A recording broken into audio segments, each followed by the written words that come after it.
नमस्कार विद्यार्थियों। कक्षा 12 समाजशास्त्र की इस कक्षा में आपका हार्दिक स्वागत है।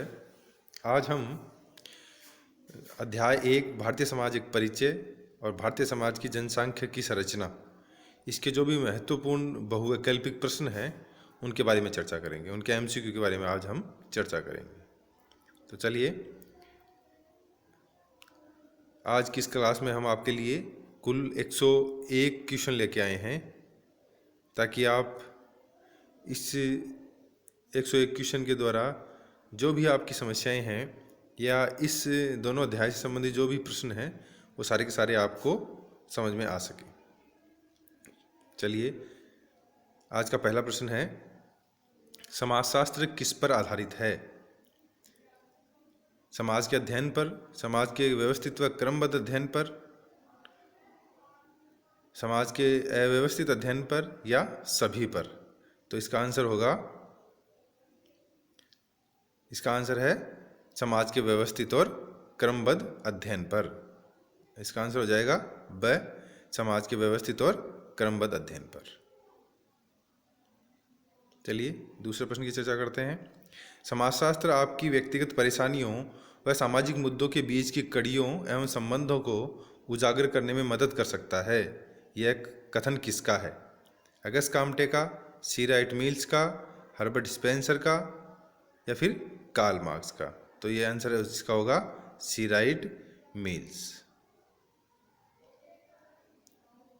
चलिए अगले प्रश्न की चर्चा करते हैं। उपनिवेशवाद ने अपने किस शत्रु को जन्म दिया? राष्ट्रवाद को, भाषावाद को, जातिवाद को या औद्योगिकरण को? तो इसका राइट आंसर हो जाएगा उपनिवेशवाद ने अपने शत्रु राष्ट्रवाद को जन्म दिया। अगला प्रश्न है, कौन सा वर्ग राष्ट्रवाद का वाहक था जिसने स्वतंत्रता आंदोलन की अगुवाई की? तो इसका राइट आंसर हो जाएगा मध्यम वर्ग, जो कि राष्ट्रवाद का वाहक था। अगला प्रश्न है, पाश्चात्य शिक्षा की बदौलत किस वर्ग ने उपनिवेशवाद को चुनौती दी? तो इसका राइट आंसर है वही मध्यम वर्ग।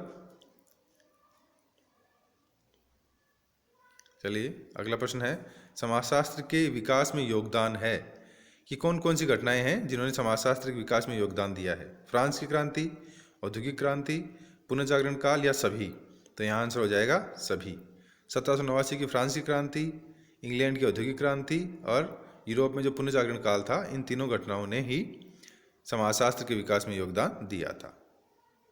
अगला प्रश्न है, इंग्लैंड को समाजशास्त्र से परिचित किसने करवाया? तो इंग्लैंड को समाजशास्त्र से परिचित करवाया जॉन स्टुअर्ट मिल ने। अगला प्रश्न है, समाजशास्त्र के प्रथम प्रोफेसर कौन कहे जाते हैं? देखिए, समाजशास्त्र के प्रथम प्रोफेसर इमाइल दुर्खिम को माना गया है। उनकी पुस्तक थी द प्रिंसिपल ऑफ सोशियोलॉजी। फिर है, सामाजिक स्थिति व गतिकी को विकसित करने का श्रेय किसे है? तो आप सभी जानते हैं कि अगस्त काम्टे, उन्होंने सामाजिक स्थिति व गति को विकसित करने का श्रेय दिया जाता है। फिर है, प्रत्यक्षवाद का जनक कौन है? तो इसका भी आपको आंसर पता होगा, अगस्त काम्टे, जिन्हें प्रत्यक्षवाद का जनक कहा जाता है। साथ ही साथ जिन्होंने विचार करने के या ज्ञान के 3 चरण बताए, धार्मिक, तार्किक और प्रत्यक्षवादी, इसीलिए इनको प्रत्यक्षवाद का जनक कहा जाता है। अगला प्रश्न है, भारत में सर्वप्रथम समाजशास्त्र का अध्ययन कहाँ प्रारंभ हुआ? तो आप सबको पता है 1914 बंबई विश्वविद्यालय में। चलिए अगले प्रश्न की चर्चा करते हैं। समाजशास्त्र को 2 भाषाओं की अवैध संतान किसने कहा है? तो आप सबको पता है जॉन स्टुअर्ट मिल ने ग्रीक और लैटिन भाषाओं की वजह से समाजशास्त्र को 2 भाषाओं की अवैध संतान कहा है। सोशस है वो लैटिन का है और लोगस है वो ग्रीक का शब्द है, इसलिए इसको 2 भाषाओं की अवैध संतान कहा जाता है। समाजशास्त्र सामाजिक संबंधों के विषय में है। सामाजिक संबंधों के जाल को समाज कहते हैं। यह कथन किसका है? तो आपको पता ही है कि सामाजिक संबंधों के आधार पे अगर समाजशास्त्र में कोई भी चर्चा करता है तो वो मैकाइवर और पेज करते हैं। सामाजिक संबंधों के आधार पे ही ये हर विषय के बारे में चर्चा करते हैं। अगला प्रश्न है, डेमोग्राफी शब्द कौन सी भाषा से लिया गया है? तो इसका राइट आंसर हो जाएगा डेमोग्राफी शब्द है वो ग्रीक भाषा से लिया गया है। अगला प्रश्न है, डेमोग्राफी शब्द का प्रयोग सर्वप्रथम किसने किया था? तो आपको पता ही होगा, अचले गुलियार्ड ने। इन्होंने सर्वप्रथम डेमोग्राफी शब्द का प्रयोग किया था। या जनांकीय या डेमोग्राफी के जनक कौन है? तो ये भी आपको पता होगा कि जॉन ग्रांट को जनांकीय का जनक कहा जाता है। देखिए, सर्वप्रथम जनांकीय शब्द का प्रयोग अचले गुलियार्ड ने किया था, लेकिन व्यवस्थित रूप से इसका अध्ययन है वो जॉन ग्रांट ने किया था, इसलिए इनको इसका जनक कहा जाता है। जनसंख्या के सामाजिक, आर्थिक व राजनीतिक पक्षों का अध्ययन कहाँ किया जाता है? देखिए, दो प्रकार की जनांकीय होती है, आकार की जनांकीय और सामाजिक जनांकीय। तो सामाजिक जनांकीय के अंतर्गत जनसंख्या के सामाजिक, आर्थिक और राजनीतिक पक्षों का अध्ययन किया जाता है। फिर है, जनसंख्या के आकार व मात्रा का अध्ययन कहाँ किया जाता है? तो देखिए, आकार की जनसांख्यिकी के अंतर्गत जनसंख्या के आकार व मात्रा का अध्ययन किया जाता है। चलिए, अगला प्रश्न है, एसे ऑन पॉपुलेशन पुस्तक के लेखक कौन हैं? तो आप सबको पता ही है, माल्थस की जो पुस्तक थी, एसे ऑन पॉपुलेशन,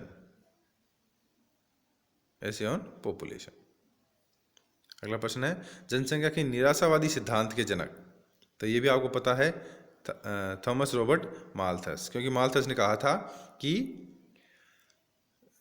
व्यक्ति गरीबी में रहने के लिए ही पैदा हुआ है और जनसंख्या वृद्धि सदैव ऐसे ही होती रहेगी और खाद्यान्न में वृद्धि उस मुकाबले में नहीं हो पाएगी, इसलिए व्यक्ति सदैव गरीब ही रहेगा, इसीलिए इसको निराशावादी सिद्धांत कहा जाता है।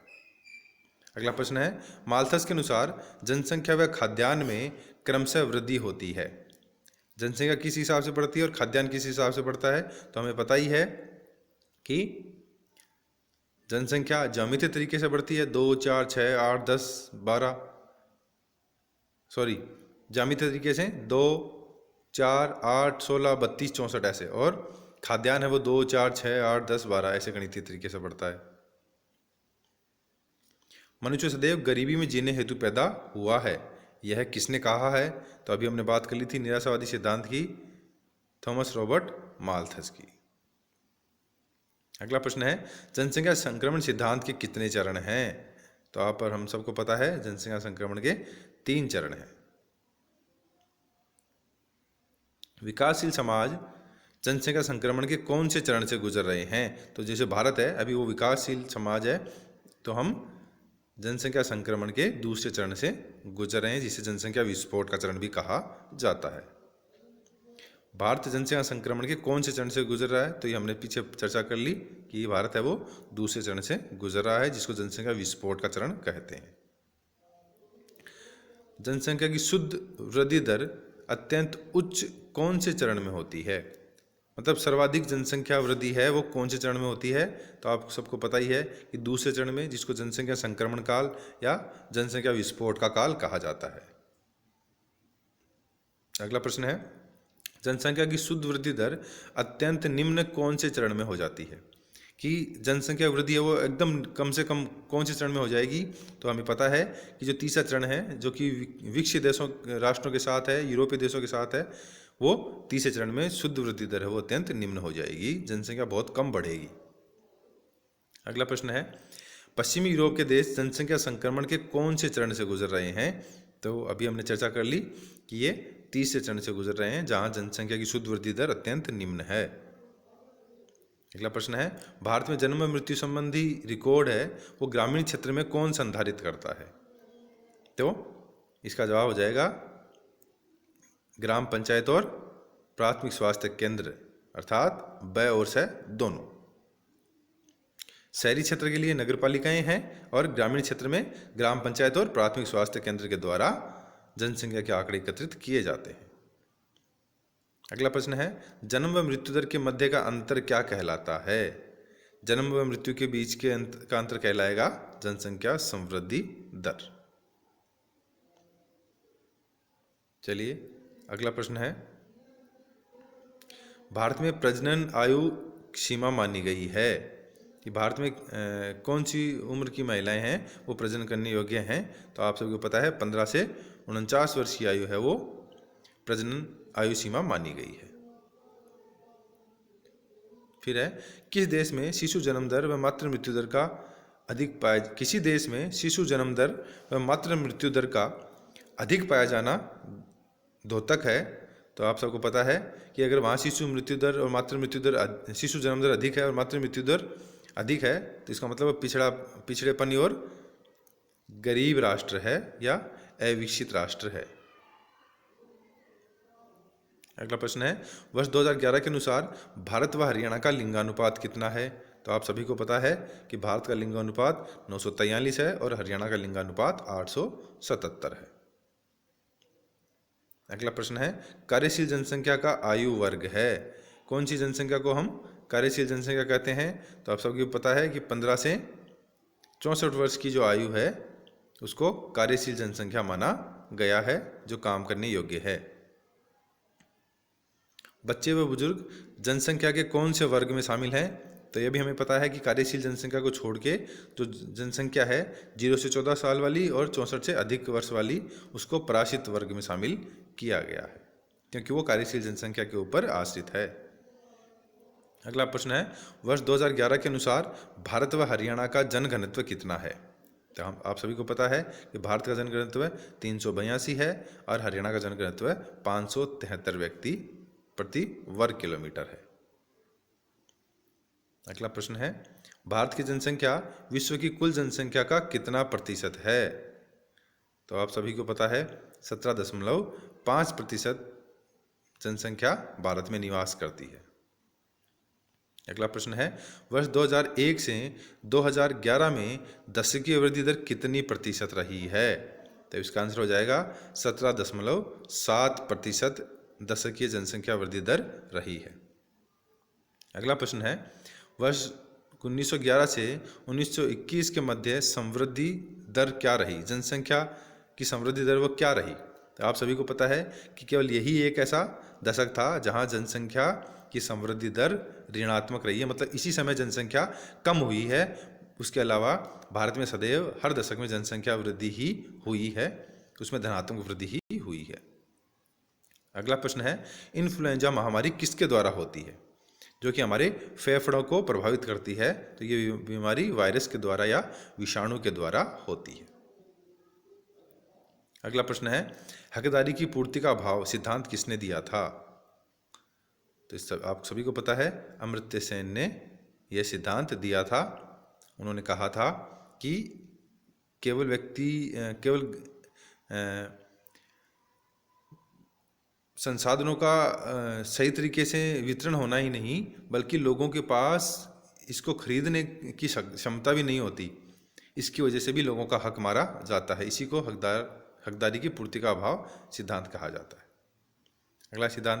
अगला प्रश्न है, ऐसी महामारी जो बहुत व्यापक क्षेत्र को प्रभावित करती है उसे क्या कहते हैं? तो आप सभी को पता है कि इसको हम पेंडेमिक कहते हैं। जो ऐसी महामारी जो बहुत व्यापक क्षेत्र में फैलती है उसको पेंडेमिक कहा जाता है, और एक छोटे क्षेत्र में फैलती है उसको एपिडेमिक कहा जाता है।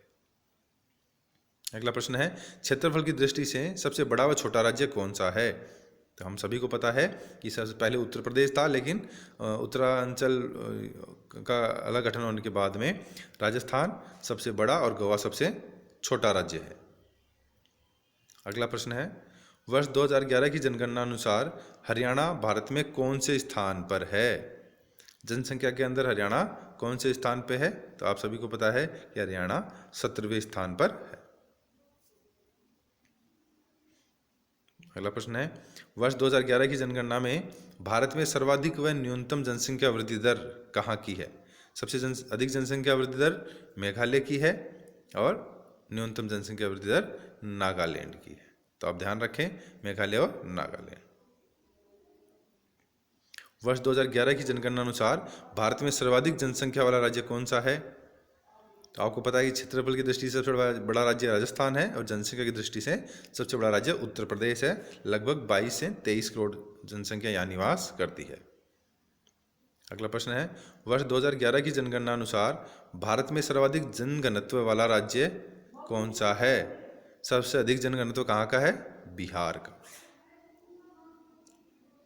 अगला प्रश्न है, वर्ष 2011 की जनगणना अनुसार भारत में सर्वाधिक लिंगानुपात वाला राज्य कौन सा है? तो सबसे अधिक लिंगानुपात पुरुषों के मुकाबले सबसे अधिक स्त्रियों की संख्या है वो केरल में है, लगभग 1034 के लगभग है। अगला प्रश्न है, वर्ष 2011 की जनगणना अनुसार हरियाणा का लिंगानुपात कितना है? तो आप सभी को पता है 879 है। 1000 पुरुषों पे 889 महिलाएं हैं। 50 नंबर का प्रश्न है, वर्ष 2011 की जनगणना के अनुसार हरियाणा की कुल साक्षरता दर कितनी है? तो आपको पता है 76.64। ये हरियाणा की साक्षरता दर है। 51 नंबर का प्रश्न है, वर्ष 2011 की जनगणना के अनुसार हरियाणा की पुरुष व महिला साक्षरता दर क्या है? तो आपको पता है कि पुरुष साक्षरता दर है 85.38 और महिला साक्षरता है 66.77%। 52 नंबर का प्रश्न है, वर्ष 2011 की जनगणना के अनुसार भारत में न्यूनतम महिला साक्षरता वाला राज्य की सबसे कम महिला साक्षरता कहाँ है? तो आप सभी को पता है आपका पड़ोसी राज्य है राजस्थान। यहाँ की महिला साक्षरता दर सबसे कम है, लगभग 53% के लगभग है। अगला प्रश्न है, वर्ष 2011 की जनगणना के अनुसार जनसंख्या में 15 से 59 आयु वर्ग का कितना प्रतिशत है? तो आज का सही आंसर हो जाएगा 63.7% लोग हैं वो भारत में आज युवा हैं जो 15 से 59 वर्ष की कार्यशील जनसंख्या के हिस्से हैं। अगला प्रश्न है, वर्ष 2011 की जनगणना के अनुसार जनसंख्या में वर्ष 2026 तक 60 वर्ष से अधिक आयु का प्रतिशत कितना हो जाएगा? 2026 तक 60 वर्ष से अधिक आयु के लोग कितने हो जाएंगे? तो ये हो जाएंगे 12% लोग, जो कि 60 वर्ष से अधिक आयु के हो जाएंगे। अगला प्रश्न है, वर्ष 2011 की जनगणना के अनुसार जनसंख्या में 0 से 6 वर्ष आयु के शिशुओं की संख्या का प्रतिशत कितना है? कि जो बाल आयु है वो कितनी है हमारे यहाँ? 13.12%। कुल जनसंख्या में 13.12% है वो 0 से 6 वर्ष की आयु के हैं। अगला है, वर्ष 2011 की जनगणना के अनुसार भारत का शिशु लिंगानुपात कितना है? तो आप सभी को पता है कि भारत का शिशु अनुपात है 914। अगला प्रश्न है, वर्ष 2011 की जनगणना के अनुसार भारत की कितनी प्रतिशत जनसंख्या ग्रामीण जनसंख्या है? 2011 के अनुसार भारत की 68.80%, और जब शहरी जनसंख्या की बात करें तो 31.20% जनसंख्या है वो शहरी जनसंख्या है। अगला प्रश्न है, भारत में साक्षर किसको माना गया है? तो आप सभी को पता है कि भारत में साक्षर का अर्थ है जो व्यक्ति किसी भी भाषा को पढ़ लिख और समझ सकता है उसे साक्षर माना गया है। अगला प्रश्न है, भारत में राष्ट्रीय परिवार नियोजन कार्यक्रम कब प्रारंभ हुआ? तो आप सभी को पता है कि 1952 से 1952 से राष्ट्रीय परिवार नियोजन कार्यक्रम प्रारंभ किया गया था।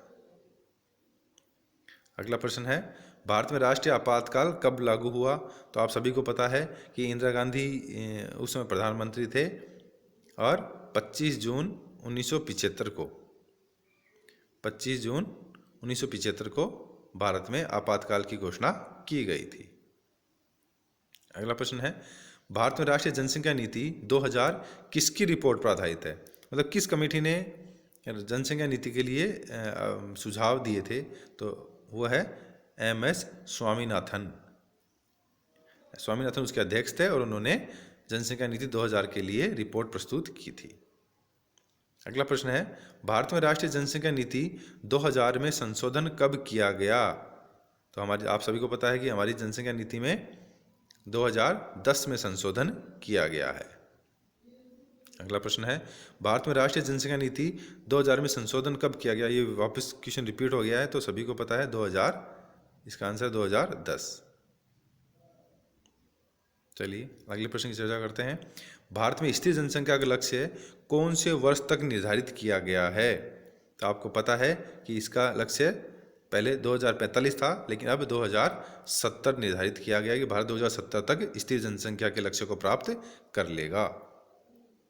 अगला प्रश्न है, वर्ष 2011 के अनुसार भारत में हिंदू जनसंख्या का प्रतिशत कितना है?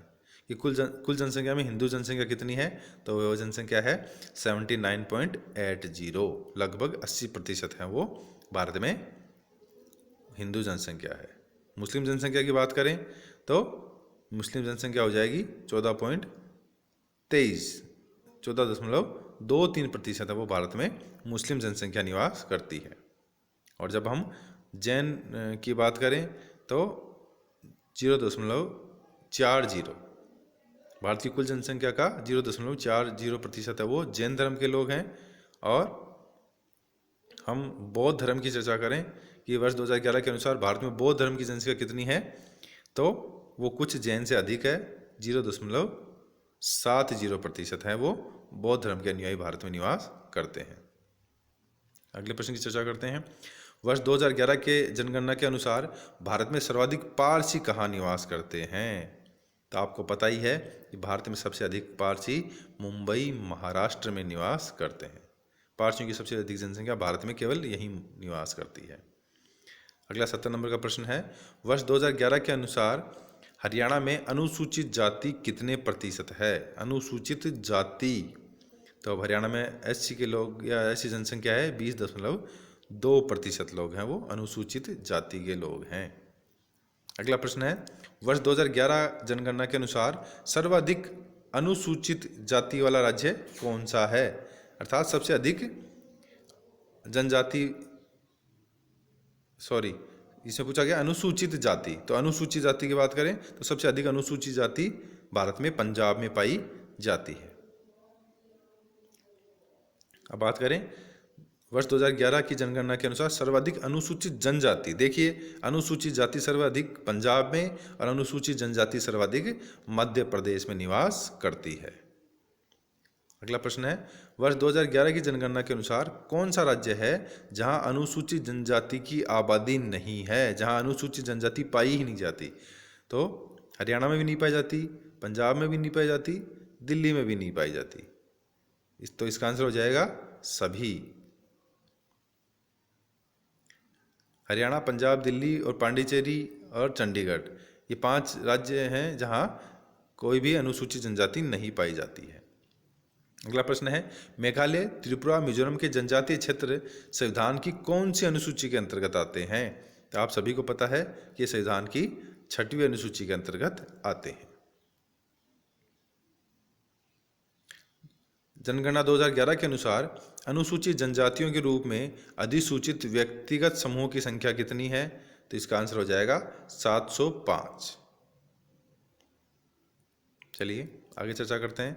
वर्तमान में 5वीं अनुसूची में कुल कितने राज्यों के क्षेत्र अनुसूचित हैं, तो आप सभी को पता है कि कुल 10 राज्य हैं, जैसे मध्य प्रदेश, महाराष्ट्र, गुजरात, राजस्थान,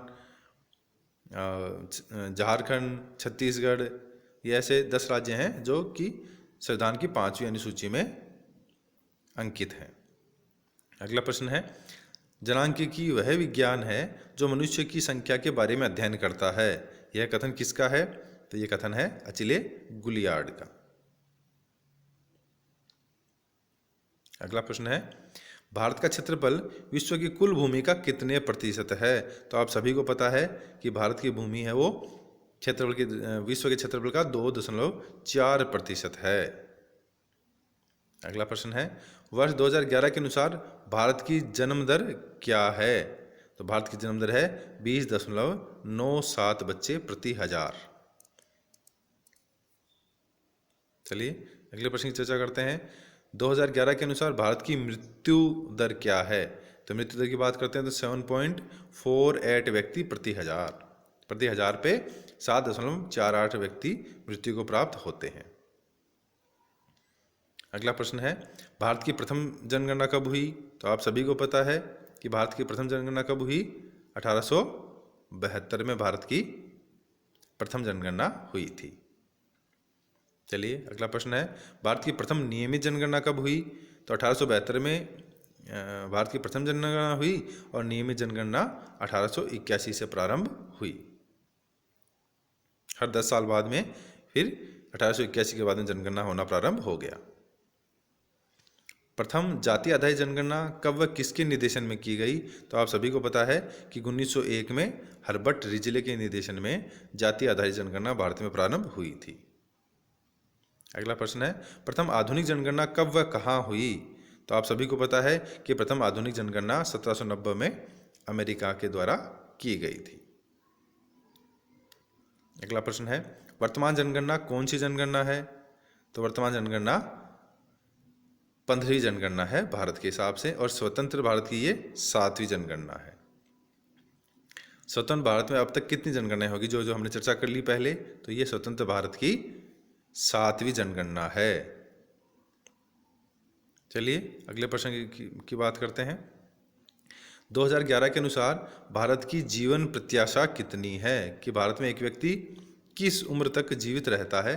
तो यह है 65.48%। मतलब एक व्यक्ति की औसत आयु यहाँ 65.48 है।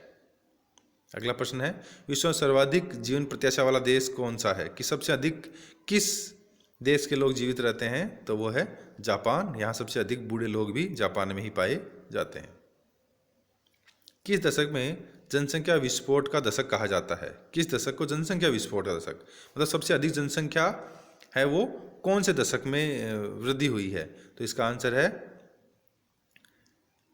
1961 से 71 का जो दशक है वो जनसंख्या विस्फोट का दशक माना गया है। सर्वाधिक जनसंख्या वृद्धि इसी दशक में हुई है। भारत की प्रथम जनसंख्या नीति कब लागू की गई? तो आप सभी को पता है कि 16 अप्रैल 1976 को भारत की प्रथम जनसंख्या नीति लागू की गई, जिसमें संशोधन भी होते रहे और नई जनसंख्या नीति वर्ष 2000 में लागू की गई। 2011 के अनुसार भारत की साक्षरता दर क्या है? तो ये तो सभी को पता है, 74.04% है वो भारत की साक्षरता दर है। अगला प्रश्न है, समाजशास्त्र का जनक कौन है? तो ये भी आपको पता है कि समाजशास्त्र का जनक अगस्त काम्टे को माना जाता है। Father of sociology Auguste Comte. अगला प्रश्न है, भारत में ब्रिटिश साम्राज्य की स्थापना कब हुई? तो ब्रिटिश साम्राज्य कौन सी दशक में आया भारत में? 17वीं शताब्दी में भारत में ब्रिटिश साम्राज्य की स्थापना हुई थी। अगला प्रश्न है, उपनिवेशवाद किस सोच का परिणाम है? तो आप और हम सबको पता है कि उपनिवेशवाद है वो साम्राज्यवाद की देन है। साम्राज्यवाद का मतलब यही है कि किसी दूसरे देश अपने साम्राज्य को बढ़ावा देना, और अपने साम्राज्य को बढ़ावा देने के लिए आपको उपनिवेशवाद को अपनाना पड़ेगा। एक राष्ट्र का दूसरे राष्ट्र के ऊपर कब्जा हो जाना या अधिकार हो जाना या उस पर शासन करना उपनिवेशवाद कहलाता है। अगला प्रश्न है, जनसंख्या के स्वयं समायोजन चक्र सिद्धांत का संबंध किससे है? तो जनसंख्या का जो स्वयं समायोजन चक्र है सिद्धांत है वो एडम स्मिथ का है, कि जैसे जनसंख्या बढ़ती है वो स्वयं अपने आप को समायोजित करती रहती है। तो ये एक तरीके से बहुत पुराना सिद्धांत है जो कि एडम स्मिथ ने दिया था। अगला प्रश्न है, माल्थस के अनुसार जनसंख्या कितने वर्षों में दुगनी हो जाती है? तो आप हम सबको पता है कि माल्थस के अनुसार प्रत्येक 25 वर्ष में जनसंख्या दुगनी हो जाती है। जैसे जनसंख्या में ज्यामितीय दर से वृद्धि होती है, 2, 4, 8, 16, 32, 64, तो हर 25 वर्ष बाद में जनसंख्या दुगनी हो जाती है। अगला प्रश्न है, किस वर्ष के पश्चात मृत्यु दर में निरंतर कमी आई? कि भारत में किस वर्ष के पश्चात जनसंख्या वृद्धि दर में निरंतर कमी आती गई है? तो 1931।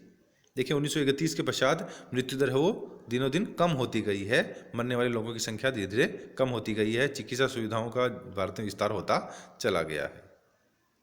अगला प्रश्न है, किस वर्ष जाति आधारित जनगणना नहीं हुई? कौन से वर्ष में जाति आधारित जनगणना नहीं हुई? 2001 में जाति आधारित जनगणना नहीं हुई। चलिए अगला प्रश्न है, वर्तमान में कुल राज्य व केंद्र शासित प्रदेश कितने हैं? तो आप हम सबको पता ही है 5 अगस्त को जब धारा 317 हट गई थी कश्मीर से, तो उसके बाद में उसको केंद्र शासित प्रदेश में कन्वर्ट कर दिया गया, लद्दाख और जम्मू कश्मीर को। तो इसकी वजह से 28 राज्य व 8 केंद्र शासित प्रदेश हो गए थे। पहले 29 राज्य थे, फिर वो अब 28 हो गए, और केंद्र शासित प्रदेश जो 6 थे वो अब 8 हो गए। 100 नंबर का प्रश्न है, औपनिवेशिक शासन के अंतर्गत किस प्रकार का एकीकरण भारत को भारी कीमत चुकाकर उपलब्ध हुआ या प्राप्त हुआ? तो आर्थिक, राजनीतिक, प्रशासनिक, सभी को पता है कि सभी भारत जो आर्थिक रूप से एक सुदृढ़ हुआ, एक हुआ, या राजनीतिक रूप से हुआ या प्रशासनिक रूप से हुआ, वो अंग्रेजों के आने की वजह से ही भारत में एकता की भावना आई थी। उसी की वजह से भारत का एकीकरण हुआ था। अंतिम और 101 नंबर का प्रश्न है, औपनिवेशिक शासन ने भारत को कौन सी प्रक्रिया से अवगत करवाया? प्रशासनिक एकीकरण से, पूंजीवादी आर्थिक परिवर्तन से, आधुनिकीकरण से, या फिर सभी से? तो इसका आंसर हो जाएगा सभी से। औपनिवेशिक शासन की वजह से ही भारत का प्रशासनिक एकीकरण हो सका, पूंजीवाद आर्थिक परिवर्तन हो सका और भारत आधुनिकीकरण की ओर आगे बढ़ सका। साथियों, अध्याय 1 और 2 दोनों पूर्ण हो चुके हैं, और इसके संबंध में अगर आपको क्लासें अच्छी लगी हैं तो प्लीज़ आप चैनल को लाइक करें और सब्सक्राइब भी करें, ताकि आपको समय समय पे नए वीडियो इसके मिलते रहें। थैंक यू, धन्यवाद।